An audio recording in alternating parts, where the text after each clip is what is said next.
But when you look at the top four in particular, I think probably Bryce Young is maybe the way to go. But then again, CJ Stroud, I've been on CJ Stroud for a while now. I just don't know if I like the value, particularly now, plus 225. Maybe Bryce Young at 3-1. Ultimately, Chelsea, when it comes to these top four guys, Will Anderson is probably the only one where there's any value whatsoever, and I don't believe in a defender. So if I'm looking at placing a Heisman bet right now, I would look at the others that we talked about, guys still on the list, like an Anthony Richardson, like a Stetson Bennett, like a Bijan Robinson. That's probably where I'm going to go because I just don't see the value. The odds are way too short for those guys at the top.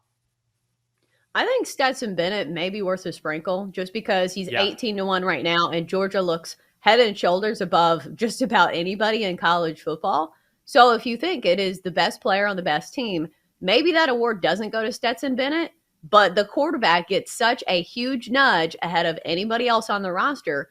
Maybe he is the play for me because it's just at those odds. You know, the top guys who are only, plus 225, 3-1 for Bryce Young.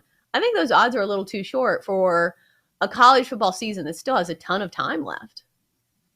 Yeah, I think you're right. Stetson Bennett I know he has a reputation as a game manager. I get that, but he made some really impressive plays.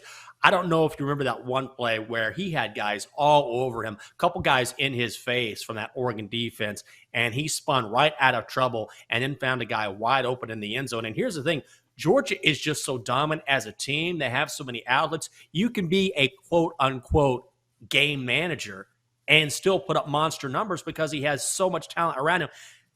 Georgia has a 6'7", 270-pound tight end that leapfrogged a guy this week, and that's the sort of athlete they have recruited. So I don't mind Stetson Bennett at 25-1, and I'll tell you this.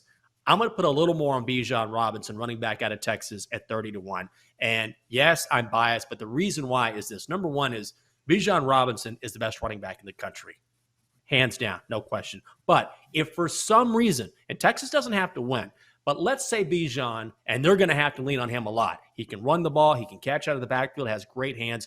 If he puts on a show against Alabama, even in a loss, because nobody expects Texas to win that game. If you're a Longhorn like me, the best you can hope for is that you don't get the prison treatment and you keep it respectable. So if Bijan has a solid game, has a standout performance against Alabama, and Texas keeps it respectable, those odds, I guarantee you, will shorten. So I'm going to put a little sprinkle on him.